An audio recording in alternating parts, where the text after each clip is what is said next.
qui mieux qu'un auteur porte un discours singulier. C'est l'expérience que nous avons, nous, dans les métiers qui sont ceux des médias, on va dire, hein, et singulièrement dans le cinéma d'animation.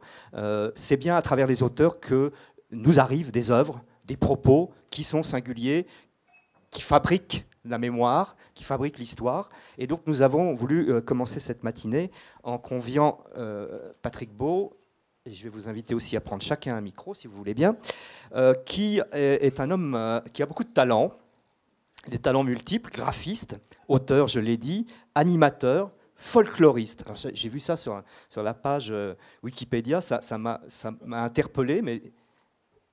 Moi, je trouve ça plutôt pas mal, hein, mais folkloriste, en général, c'est celui qui collecte des légendes et contes d'une culture donnée. Mais finalement, ça colle plutôt à ce que je fais, puisque moi, ce que j'essaie de faire, en tout cas, c'est de collecter des curiosités réelles, pour le coup, mais il y a ce travail de collecte, un petit peu comme dans un cabinet de curiosité, dont j'aime bien le terme, finalement. Ouais.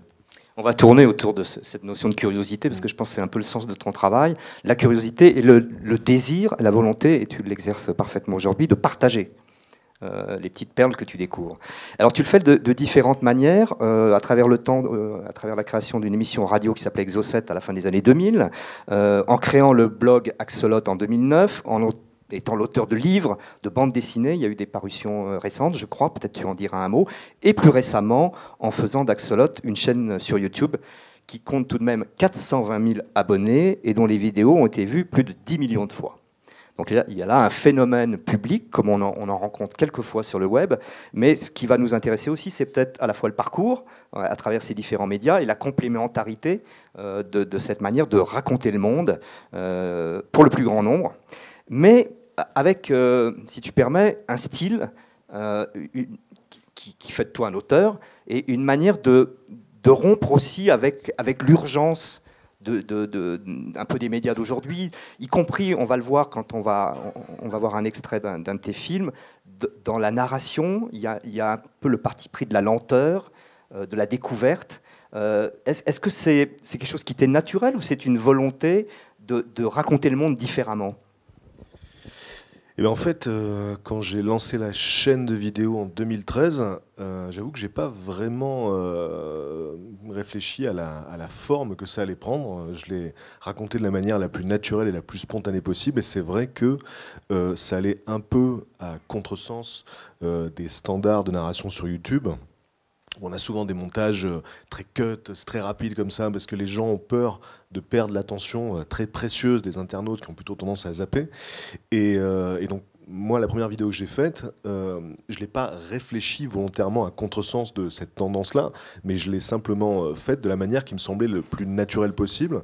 Et je pense qu'il y a des tas d'influences inconscientes qui venaient peut-être de la télé ou d'ailleurs, mais il me semble que c'est le rythme approprié à la narration, quoi. C'est le rythme d'une histoire. Et j'essaie, moi, de partager des choses réelles qui me surprennent, mais tout en intégrant là-dedans une sorte d'atmosphère de narration. En fait, raconter le réel comme on raconte une fiction, quoi, comme on raconte une histoire.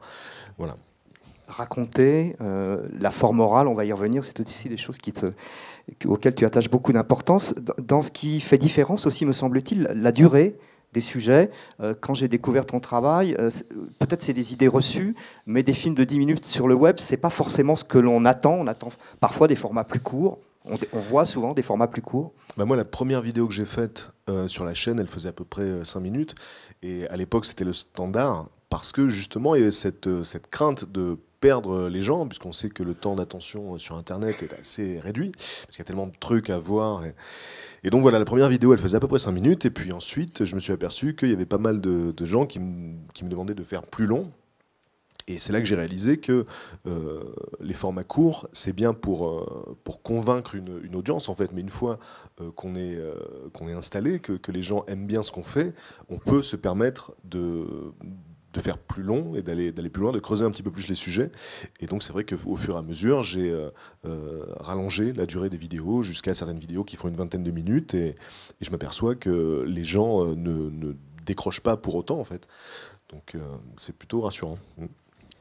On va en venir au fond de ton travail, qui, je l'ai dit tout à l'heure, me semble être de nature à restituer l'étonnement qui est le tien de ce que tu découvres dans le monde, ce que tu vas chercher. Peut-être tu pourras dire le long travail de recherche de sujets. Est-ce que tu peux dire un mot de la manière dont tu travailles et la place que tu occupes dans chacune de ces étapes? Ben en fait, ça a démarré avec la radio. Je faisais de la radio dans les années 2000 sur une radio locale. Et donc chaque semaine, j'avais une émission qui s'appelait Exocet. Et donc qui réclamait des recherches hebdomadaires, du coup. Et c'est à partir de cette époque, moi je me suis toujours intéressé aux curiosités du monde, aux énigmes, aux mystères. C'est quelque chose qui m'a toujours plu. Mais c'est à partir de cette époque-là, donc voilà, au début des années 2000, que j'ai commencé à faire des recherches systématiques, voilà, chaque semaine, que je passais beaucoup de temps à trouver de la matière pour alimenter l'émission. Et quand l'émission s'est arrêtée, j'ai continué pour le plaisir et l'enrichissement personnel à collecter comme ça des récits, des faits. Et au bout d'un an, j'ai eu envie de continuer à partager tout ça. C'est là que j'ai ouvert le blog Axolot en 2009. Et c'est devenu vraiment une discipline de vie. Mais je pense que si Axolot n'existait pas, je le ferais quand même pour le plaisir, puisque moi, ce qui me fait vraiment vibrer dans la vie, c'est ça, c'est m'étonner, m'émerveiller, découvrir des choses, apprendre des choses. Et donc, par le biais de ces différents projets, j'ai la chance, l'opportunité de pouvoir partager ces découvertes qui peuvent jaillir d'une lecture, du visionnage d'un documentaire, d'une recherche sur des sites internet, d'une rencontre. Et donc, je mets de côté toutes ces histoires, tous ces faits, je m'assure qu'ils sont avérés, documentés, sourcés, et ensuite, je choisis de quelle manière j'en parle. Et donc aujourd'hui, un des médias que tu privilégies, c'est la vidéo, et tu parles de vidéo narrative. Et ça me semble, pour ce que j'en ai vu, effectivement assez différent du genre documentaire ou du reportage. Comment tu pourrais définir En fait, dans les vidéos de la chaîne, généralement, j'énonce une succession de faits ou d'histoires qui m'ont marqué, mais j'essaie d'ajouter du liant à tout ça à travers des thèmes et à travers des atmosphères pour que les gens n'aient pas juste l'impression voilà, d'avoir appris une série d'anecdotes ou d'histoires, mais qu'ils aient vraiment l'impression d'être rentrés dans une espèce voilà, de bulle, comme on écoute une histoire au coin du feu. Et je pense que la forme est complémentaire du fond, quoi. Il y a beaucoup de chaînes de top sur YouTube qui se développent de plus en plus depuis quelques années. C'est une formule qui fonctionne assez bien sur Internet parce que c'est rapidement digéré, c'est un peu l'équivalent du McDo de la vidéo, quoi. Mais du coup, c'est un peu dénué de personnalité, disons. On a quelque chose de très brut qu'on oublie généralement si tôt la vidéo terminée, alors qu'en essayant d'intégrer une forme de narration dans tout ça, du liant et du storytelling, ça peut marquer plus durablement, je pense, les gens, parce que ça fait appel aussi à l'émotion, au sens esthétique. Et voilà, c'est ce que j'essaie de faire en tout cas. Tu as aussi fait le choix de personnaliser cette narration, d'être le médiateur vis-à-vis du spectateur. Tu es présent physiquement, on te voit dans les films, c'est ta voix qui illustre quand c'est en voix off. Ça crée le lien avec cette communauté de 420 000... J'imagine, en fait, moi, donc, comme au début, je faisais de la radio, j'ai continué tout naturellement à raconter les histoires, mais comme c'était de la vidéo, je me suis dit, bon, bah, tant qu'à faire, autant se montrer. C'était pas... Enfin, moi, c'était pas mon rêve, hein. Je m'étais pas dit, je vais pouvoir enfin me montrer, les gens pourront me voir et on se régalait. Non, c'est juste que comme c'était de la vidéo, je me suis dit, bah, ce serait bête finalement de pas juste en profiter et puis en parler face à la caméra. Et petit à petit, je me suis aperçu effectivement que ça ajoutait quelque chose, ça permet d'incarner une histoire et pas simplement la raconter de manière orale. Et c'est vrai que ça crée un lien avec une communauté qui est habituée à un visage, qui est habituée à une personnalité. Par exemple, je pense à C'est pas sorcier, ce serait pas la même chose si on pouvait pas voir donc Fred et Jamie. On est aussi attaché à des personnalités, quoi. Et donc, j'ai le sentiment que c'est ce qui se passe aussi par le biais des vidéos. Ouais. Tu peux intervenir quand tu veux, Laurent. Hein.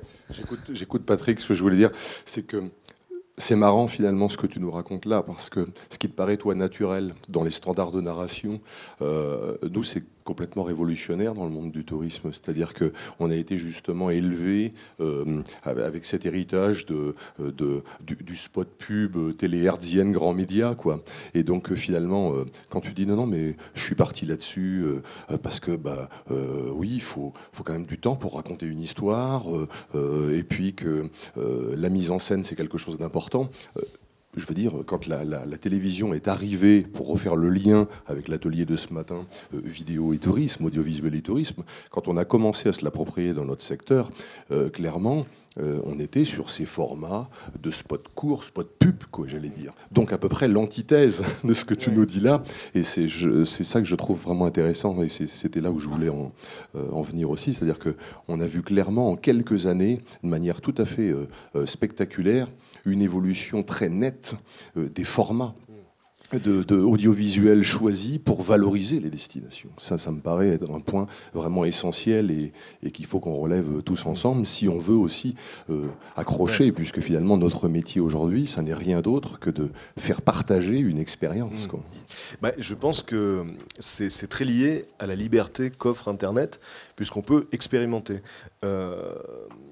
À mon avis, ce serait difficile de proposer certains formats qu'on voit sur YouTube en télé, parce que ça va un peu à contresens des standards, des codes, des formats, du ton. Et donc, que ce soit les télévisions ou même les studios de cinéma ou voir les labels de musique, évidemment, on est toujours très très frileux quand il s'agit de sortir des sentiers battus, parce qu'on ne sait pas si ça va marcher, il y a de l'argent derrière, etc. Alors que sur YouTube, généralement, les productions sont beaucoup moins onéreuses, ce qui fait qu'il y a une liberté totale sans réelle prise de risque. Si ça marche pas, mais c'est pas grave, on n'a pas investi des millions derrière, et ça permet du coup de tester des choses. Pour moi, c'est un laboratoire, vraiment.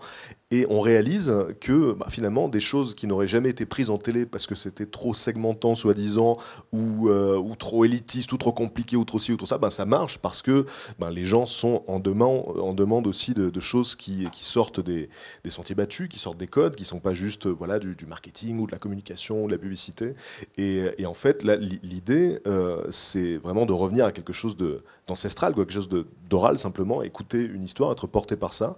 Et je pense que c'est aussi la meilleure manière d'emmagasiner des informations, quoi, d'avoir un lien émotionnel à ça. C'est comme à l'école, si on nous enseigne des dates en cours d'histoire, on va très très vite les oublier, alors que si on passe par des anecdotes qui vont nous marquer, qui vont toucher à l'émotion, ce sera beaucoup plus simple de se souvenir des événements. Alors, on va essayer de l'illustrer avec deux projets que tu as menés et qui ont un lien avec le propos de ce matin. Le premier autour de l'île de la Réunion, sur un format que tu appelles Étrange Escale. Est-ce que tu peux nous raconter comment tu es venu à faire ces films sur l'île de la Réunion et qu'est-ce que ça a produit aussi? Alors, à la base, sur la chaîne, il y a un format qui s'appelle Étrange Escale, et l'idée, c'est d'aller explorer les curiosités de villes qu'on croit connaître. Et donc les deux premiers épisodes, c'était à New York et à Londres, qui sont typiquement des villes qui sont associées à des tas de clichés. Voilà, quand on pense à New York, c'est la Statue de la Liberté, c'est l'Empire State Building, etc.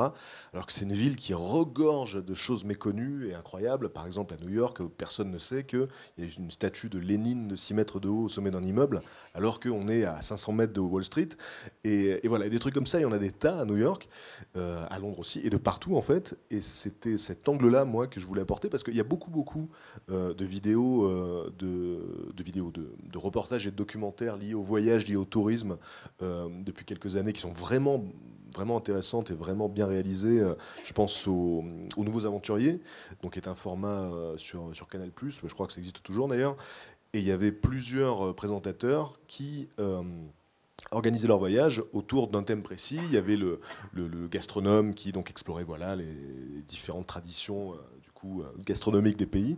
Mais il n'y avait pas cet angle-là, celui des curiosités, des bizarreries, des choses méconnues, des choses étonnantes. Et je me suis dit, tiens, en tout cas, c'est un angle qui m'intéresse vraiment. Et donc voilà, j'ai commencé à développer ce truc-là. Et l'île de la Réunion, il y a 2 ans, du coup, m'avait proposé de venir faire donc ce format-là sur l'île. C'était dans le cadre d'une campagne. Ils avaient invité plusieurs personnalités comme ça, qui avaient chacun des spécialités. Donc il y avait un champion d'apnée, il y avait une dessinatrice, il y avait un champion de VTT, etc. Et donc il y avait une dizaine de films, et chacun parlait de la Réunion sous l'angle de sa spécialité. Et donc moi, ils m'ont proposé de faire ce que j'avais fait pour Étranger Escale, venir parler des choses étonnantes de la Réunion, des curiosités, des mystères, des légendes. Et ce qui était super, c'est que j'avais carte blanche totale, ce qui était pour moi la condition sine qua non, puisque je suis pas... je ne fonctionne pas à la commande, quoi. Je suis pas un fournisseur de... Je parle des choses qui m'intéressent, en fait. Et ils l'ont vraiment très très bien compris. Ils m'ont dit, mais oui, mais de toute façon, l'idée, c'est de vous laisser faire. Dites-nous ce que vous voulez voir. Donc du coup, j'ai fait des recherches sur l'île de la Réunion sur laquelle j'étais jamais allé. J'ai sélectionné une série de sites. On est allé tourner ça a été très intense comme tournage, ça a duré 2 jours, donc on a fait tous les trucs en 2 jours. Du coup, j'ai pas vraiment l'occasion de visiter la Réunion, donc j'y retournerai pour le plaisir. Mais ça m'a permis en tout cas de découvrir des sites assez incroyables et de découvrir une île qui est pétrie de mythes et de croyances et de légendes. Et il y a des tas de choses vraiment surprenantes. Et c'était vraiment un plaisir de pouvoir en parler. Alors, on va dire une chose qui est une évidence aujourd'hui. Proposer ces contenus sur Internet, c'est aller chercher aussi un public qui n'est pas celui des médias dont tu parlais tout à l'heure, des médias traditionnels. Et là, dans le cas de l'île de la Réunion, tu me disais hier qu'effectivement, l'objectif qui était aussi d'aller chercher ces publics a été complètement atteint à travers ces sujets, les tiens et ceux des autres personnes qui étaient sollicitées. Je pense que toutes les institutions qui font appel aux créateurs du net savent très bien qu'il y aura un impact sur un jeune public, donc celui qui est coutumier d'Internet. Pour toute une génération, Internet est devenu la télé, quoi. Et donc c'est vrai que quand il y a eu la vidéo du Louvre, les vidéos faites avec le Louvre, le musée était conscient que ça allait toucher un public qui n'était pas forcément habitué des musées, un public jeune. Et moi, ce que j'ai constaté par le biais d'Axolotl, c'est que en fait, ça brasse des catégories d'âge beaucoup plus larges que ce que j'imaginais, puisque voilà, quand je fais des dédicaces pour les BD d'Axolotl et tout ça, je m'aperçois qu'il parfois il y a des gens très jeunes, et puis il y a des parents et il y a des grands-parents. Donc, j'ai jamais essayé de toucher une cible en particulier, en fait, ce qui fait que ça brasse une fourchette très très très très large. Et donc voilà, c'est pas peut-être que pour les particulièrement dans ton travail, qui est un travail qu'on a envie de partager. Et ça, c'est bien aussi l'objectif du net, c'est de découvrir quelque chose et de le partager avec des amis. Et on parlait aussi de tes ouvrages, des livres hier, qui sont des livres à offrir, qu'on a envie. Il y a de belles images, il y a des histoires extraordinaires qu'on a envie de partager. Je pense que ça s'adapte aussi parfaitement aux médias. Tu viens de parler du Louvre. Alors, on va vous montrer quelques images. Ce serait extrêmement frustrant de parler du travail de Patrick sans rien voir. Donc, on va montrer, et je m'en excuse par avant, un extrait du sujet que tu as fait pour le Louvre. On va le couper à moitié parce qu'il est long pour le web, il ne l'est pas, mais pour nous, il l'est un peu. Et après, on pourra en dire un mot. Le Louvre est le musée de tous les superlatifs. Il s'agit du plus grand, du plus visité et sans doute du plus célèbre musée au monde. Alors bien sûr, parmi ces 9 millions de visiteurs annuels, beaucoup viennent d'abord pour la voir, elle, ou encore elle. Mais à travers les kilomètres de galeries qu'offre le musée, on peut trouver quelques curiosités tout aussi intéressantes et certaines œuvres qui cachent d'étonnants secrets. Alors, si vous êtes prêt à découvrir le Louvre sous son aspect le plus insolite, suivez le guide.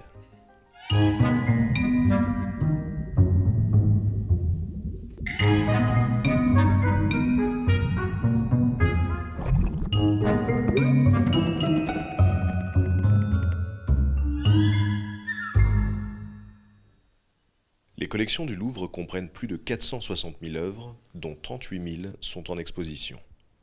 Elles sont réparties en 8 départements qui recouvrent plusieurs époques, techniques et civilisations. Notre visite commence par celui des antiquités égyptiennes. Ce département contient l'une des collections égyptologiques les plus prestigieuses du monde et son premier conservateur n'était autre que Champollion, le déchiffreur des hiéroglyphes lui-même. On y trouve de nombreux chefs-d'œuvre, comme le célèbre scribe accroupi qui frappe par son réalisme et la finesse de ses traits. Mais l'une des curiosités les plus intrigantes de ce département, ce sont bien sûr ces momies. En particulier celle-ci, exposée dans la salle 15. Cette momie est celle d'un homme inconnu mort il y a 2300 ans, à l'époque des derniers pharaons. Son corps est enveloppé dans des bandelettes de lin et il est recouvert d'éléments sur lesquels on peut voir plusieurs symboles et divinités. Mais c'est surtout la manière dont le visage est enveloppé qui impressionne. Les bandelettes sont disposées selon un motif très soigné et elles épousent parfaitement la forme du crâne et du cou. Ça donne à la momie un aspect très vivant, et on s'attendrait presque à la voir se réveiller. Mais les humains n'étaient pas les seuls à être momifiés pour passer dans l'autre monde. Dans la salle 19, on peut voir plusieurs momies d'animaux, et notamment de chats. Comme vous le savez, les chats étaient vénérés dans l'Égypte ancienne. Un peu comme aujourd'hui en fait. Ils étaient considérés comme l'incarnation de Bastet, déesse de la fécondité et de la joie, et on en a retrouvé des milliers momifiés dans des tombes. Vous connaissiez peut-être déjà les momies du Louvre, mais saviez-vous que le musée abrite une statue de l'île de Pâques? Enfin, pour être précis, la tête d'une statue qui devait mesurer 5 mètres de haut. Car oui, les statues de l'île de Pâques ont aussi un corps. Cette tête monumentale de Moai a été découverte sur l'île en 1935 dans la baie d'Anakena. Comme tous les Moai, elle a été sculptée dans de la roche volcanique. Ces statues protectrices au profil si caractéristique étaient orientées vers les populations de l'île sur lesquelles elles veillaient. C'est pour ça qu'elles tournent souvent le dos à la mer. Aujourd'hui, celle-ci fixe son impressionnant regard vide sur les visiteurs du pavillon des Sessions, qui accueille les collections du musée du Quai Branly. Au département des Antiquités orientales, on peut observer une statue beaucoup plus petite, mais tout aussi mystique. Cette statuette de bronze représente Pazuzu, une divinité mésopotamienne apparue au 1er millénaire avant Jésus-Christ. Comme le dit l'inscription gravée dans son dos, Pazuzu est le roi des démons du vent. Il est représenté sous la forme d'une créature hybride avec 2 paires d'ailes, une queue de scorpion, des griffes de rapace et un visage entre l'humain, le chien et le chat. Il s'agit d'une divinité ambivalente, dont le rôle peut être aussi bien négatif que positif. Mais depuis les années 70, Pazuzu est surtout connu pour son côté malfaisant. En effet, c'est le démon qui nous a tous terrifiés dans l'Exorciste et on peut voir sa statue à plusieurs reprises dans le film. Alors si vous passez lui rendre visite dans la salle 6, ne vous approchez quand même pas trop de la vitrine. Dans la même salle, à 2 vitrines de Pazuzu, se trouve une autre statuette à l'aspect surprenant. Cette figurine en albâtre représente probablement Ishtar, la plus importante déesse mésopotamienne, et elle fut découverte dans une tombe, debout, en 1862. On ne connaît pas exactement son rôle, mais on pense qu'elle était là pour protéger la personne défunte. Hormis la grâce avec laquelle elle a été sculptée, la statuette frappe par 2 détails. Tout d'abord, ses yeux, incrustés de rubis, qui lui donnent un regard hypnotique. Ensuite, ses bras, qui possèdent des articulations. Ça n'aurait rien d'étonnant sur une figurine moderne, mais celle-ci est âgée d'au moins 2000 ans. Changement d'époque et de culture. Nous sommes à présent dans la Grande Galerie du Louvre qui abrite une fabuleuse collection de peintures italiennes. Ici, tous les tableaux sont exposés sur les murs, sauf un. Pourquoi? Eh bien, il s'agit de la seule peinture connue qui représente une même scène recto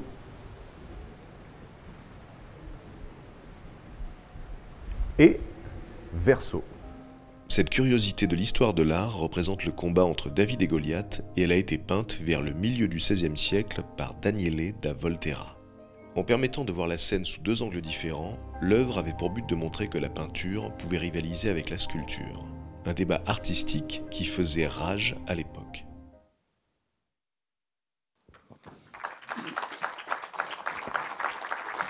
Merci. Tu fais un métier formidable parce que tu m'as dit que ça t'avait donné l'occasion d'avoir une conversation particulière avec la Joconde, en tête à tête, et seul à seul. C'est vraiment fou parce que ils nous ont laissé carte blanche, ce que j'aurais jamais cru possible en fait. Moi j'étais persuadé qu'on serait escorté par une 12aine de vigiles et pas du tout. On a pu, donc on était 2. Il y avait juste donc mon caméraman et moi et on était accompagnés par un vigile qui nous laissait à chaque fois donc faire ce qu'on avait à faire, et puis lui il allait boire un café, quoi. Ce qui fait qu'on s'est retrouvés seuls, notamment dans la salle de la Joconde, ce qui est très impressionnant, parce que généralement, quand on va voir la Joconde, il y a toujours au moins 200, 300 Japonais entre nous et la Joconde. Et là, donc, je me suis retrouvé face à la Joconde, et c'est quelque chose d'assez fort, hein, quand on est les yeux dans les yeux avec un tableau qui est devenu un symbole en fait universel de l'art lui-même. Souvent les gens sont déçus en voyant la Joconde en se disant ouais, non mais de toute façon on en fait des tonnes sur la Joconde, mais le tableau il est tout petit et pas exceptionnel, mais ça va au-delà de l'art en fait. C'est ce que la Joconde incarne, c'est vraiment un symbole très très fort. Donc c'est très impressionnant de se retrouver face à elle. Et on a eu cette liberté de partout et finalement cette confiance a payé, puisque les vidéos ont très bien fonctionné, et ça a été une collaboration vraiment géniale. Ouais. Très bien fonctionné. Tu me disais hier que la chaîne télé du Louvre, qui préexistait mais qui était très confidentielle, a connu une envolée du nombre de... Alors, ils nous ont proposé à trois vidéastes d'aller faire des vidéos sur place. Donc il y avait François Thorel qui fait la chaîne du Fossoyeur de film, qui parle de cinéma, donc il a fait des vidéos sur cinéma et art. Ils ont proposé à Benjamin Briot qui fait la chaîne Nota Bene, qui est une super chaîne d'histoire. C'est la chaîne d'histoire la plus suivie sur Internet. Et donc ils m'ont proposé à moi de venir faire des vidéos sur les curiosités du musée. Et quand on a fait les vidéos, la chaîne du Louvre comptait à peu près 5000 abonnés sur sa chaîne YouTube. En fait, personne ne savait que le Louvre avait une chaîne YouTube, tout simplement. Et quand les vidéos sont sorties, ils ont triplé leur nombre d'abonnés. Là, aujourd'hui, ils en sont un peu plus de 20 000. Et les vidéos ont fait des centaines de milliers de vues, alors que généralement, quand ils sortaient une vidéo sur la chaîne du Louvre, ça allait pas beaucoup plus haut que 3 000, 4 000 vues. Donc, ils étaient très contents, nous aussi. Donc, c'était une belle opération. C'est ça, d'ailleurs, qui est, si vous me permettez, qui est assez extraordinaire, c'est qu'on est vraiment sur un format narratif. Donc on se dit que ça va toucher qui? Ça va toucher effectivement les gens en quête d'une expérience un peu d'immersion dans le musée. Et finalement, vous nous dites, ça a pour objet de faire venir. Donc finalement, on pourrait croire que quand on construit ce type de format-là, qu'on ne peut pas à la fois toucher des gens avant de venir au Louvre et les gens qui sont au Louvre. Eh bien si, on peut finalement, ça peut intéresser pêle-mêle tout un chacun. Il y a des tas de... On a pu le voir sur les réseaux sociaux, que c'est ça qui est intéressant, c'est que les retours étaient immédiats. Il y a beaucoup de gens qui postaient par exemple des photos sur Twitter ou ailleurs en disant tiens, on a vu les vidéos d'Axolot ou de Fossoyeur de film, et du coup on est allé au Louvre. Donc ça montre bien qu'il y avait un retour immédiat, parce que du coup le musée était présenté sous un angle différent, pas sous un angle institutionnel, ce qui fait que ça attirait un autre public. Et à travers les étranges escales aussi, j'ai pu prendre conscience de cet impact, puisque il y a pas mal de responsables de musées ou de lieux dans lesquels j'avais pu aller dans les vidéos qui m'ont contacté après coup en me disant depuis que les vidéos sont sorties, on reçoit tous les jours des touristes français, beaucoup plus qu'avant, et quand on leur demande comment ils ont connu, c'est par le biais de la vidéo. Et d'ailleurs, pour la petite histoire, j'avais fait une vidéo à Londres dans laquelle j'étais allé visiter un musée de curiosités très très particulier, très méconnu, dans une cave, un truc vraiment bizarre, et donc avec des chimères, des animaux empaillés hallucinants, un truc assez inquiétant. Et quand la vidéo est sortie, quelques mois après, j'ai reçu un mail du conservateur de ce musée, qui est une espèce d'artiste dandy, excentrique, un peu bizarre, et qui m'a dit il y a des touristes français tous les jours depuis la vidéo, et donc il m'a envoyé en cadeau un nounours à 2 têtes, que j'ai toujours à la maison. Et c'est là que je me suis rendu compte de l'impact que pouvaient avoir les vidéos, et je me suis dit c'est vraiment génial de pouvoir promouvoir les lieux qui me plaisent et qui sont pas forcément très connus. Et puis ça donne aussi aux gens, du coup, comme il y a un côté très très narratif comme ça, comme une espèce d'histoire, les gens ont l'impression de se retrouver dans une fiction, Il y a quelque chose comme ça qui relève un peu de la fiction-réalité. L'heure tourne et je voudrais pas laisser passer l'occasion de vous donner la parole. Donc, à ce stade, si vous avez des questions et avant de passer à la présentation suivante, je suis prêt à vous donner la parole. C'est vrai que le matin, la première question, là, c'est de l'ordre du dévouement. Ah, Marion, je viens jusqu'à toi.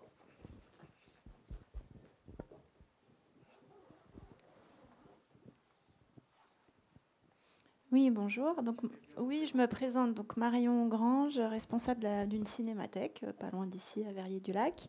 Et je voulais savoir si, du coup, on pouvait vous suggérer des lieux à découvrir, comment ça se passait et comment vous travaillez. Alors, j'en reçois beaucoup. C'est rare que je sois surpris parce que je passe beaucoup de temps à chercher. Mais parfois, il peut arriver que les gens me suggèrent des lieux dont j'ai jamais entendu parler. C'est souvent des lieux très régionaux. Les gens me parlent de choses qu'il y a dans leur village ou à côté de chez eux, et des choses qui ne figurent pas dans les guides, généralement, Et c'est vrai que de ce point de vue-là, c'est une mine d'or, quoi. J'ai fini par collecter une série comme ça d'endroits, de bizarreries, d'œuvres d'art publiques dont j'aurais pas pu entendre parler autrement. Et par exemple, il y en a une qui me vient à l'esprit. Il y a un petit village au-dessus de Dijon. Voilà, un village, je sais pas, 2 000 à 3 000 habitants, quoi. Et à l'entrée du village, donc il y a un champ avec des vaches et il y a une soucoupe volante qui est crachée dans le champ, quoi. Parce que le maire du village est fan d'art contemporain et il a commandé une soucoupe à une artiste. Et des trucs comme ça, évidemment, ça, si on n'habite pas dans le village, on peut pas le savoir, ou dans la région, on peut pas le savoir. Et j'en ai collecté de plus en plus. Donc je suis toujours preneur des suggestions. Ouais.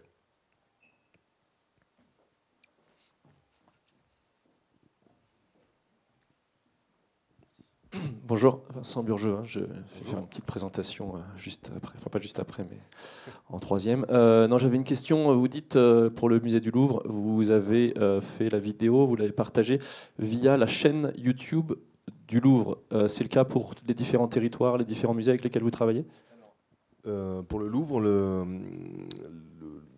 deal, c'était de faire 2 vidéos par créateur, quoi. Donc il y en avait une sur la chaîne du vidéaste et une sur la chaîne du Louvre. Donc celle qui était celle-là, c'est celle qui était sur la chaîne d'Axolot. Elle était plus axée, voilà, sur les curiosités du musée, et celle qui était sur la chaîne du Louvre, c'était sur les œuvres méconnues. Mais tout dépend des projets, en fait. Parfois, on me propose des choses qui ne sont pas suffisantes, en fait, pour en faire une vidéo Axolot. Parce que c'est trop marqué, quoi, c'est trop spécialisé sur le lieu en question. Et donc, du coup, c'est sur la chaîne, par exemple, typiquement pour La Réunion, c'était un format court, puisque donc, il voulait faire des vidéos de 3-4 minutes. Donc, c'était trop court pour que je le mette sur Axolot. Du coup, c'était sur la chaîne du Louvre, parce qu'il y avait une demande de forme. Là, il y a un mois à peu près, on est allé tourner au Muséum de Grenoble, donc pour couvrir une exposition qu'ils ont fait sur les monstres. Et ça va être une vidéo qui sera postée sur la chaîne du muséum, parce que du coup, c'est trop précis, quoi. Ça parle d'une expo en particulier. Si c'était sur la chaîne d'Axolot, ça ressemblerait trop, pour le coup, à une commande promotionnelle, alors que le Louvre, c'est différent. C'est tellement immense, c'est une telle institution que même s'il ne m'avait pas proposé de venir, j'aurais très bien pu consacrer un sujet au Louvre, quoi. Donc en fait, ça dépend des projets. Voilà. Dans ce cas-là du Muséum de Grenoble, Patrick, ça veut dire que c'est, outre la chaîne du muséum lui-même, c'est aussi récupérable et utilisable pour promouvoir le muséum quand on est un organisme de promotion touristique à l'extérieur? Eh ben, en fait, je ne sais pas, parce que ce que m'a proposé le musée, c'était vraiment de faire ce que je fais sur ma chaîne, quoi. Donc ils m'ont laissé là aussi carte blanche. Ils ont compris que l'intérêt, c'était pas de faire une vidéo institutionnelle, mais de faire quelque chose justement un peu dans cet esprit-là, quelque chose de très narratif. Et donc je ne sais pas si ça peut être utilisé comme une vidéo de promotion, parce que ça sort tellement des codes de ce genre de vidéo-là, mais de promotion ou une vidéo contribuant à raconter une histoire, nourrissant finalement l'identité de la destination, quoi.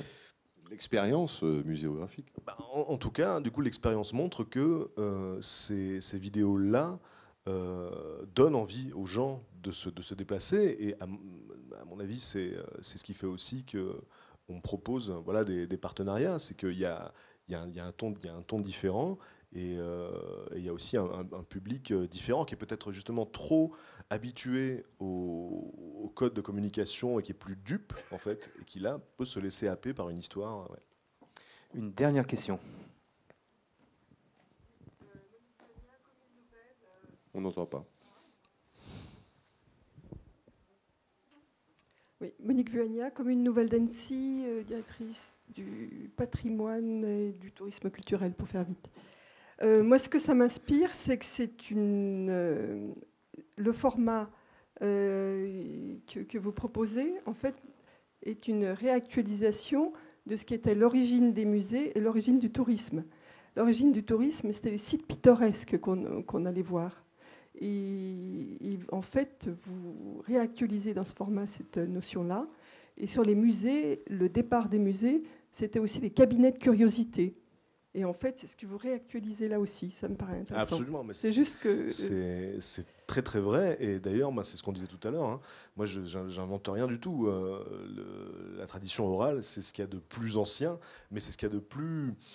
C'est ce qu'il y a de plus efficace, je pense. C'est ce qu'il y a de plus organique, de plus élémentaire. Que, voilà, raconter une histoire, faire appel à l'émotion, à l'émerveillement, à l'étonnement. Et c'est vrai que les cabinets de curiosité, c'est ce qui précédait les muséums d'histoire naturelle.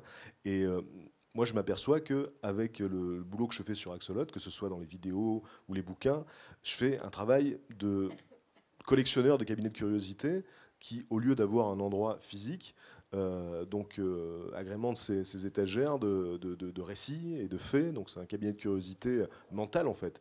Mais oui, je suis tout à fait d'accord. Moi, je réinvente pas la roue là.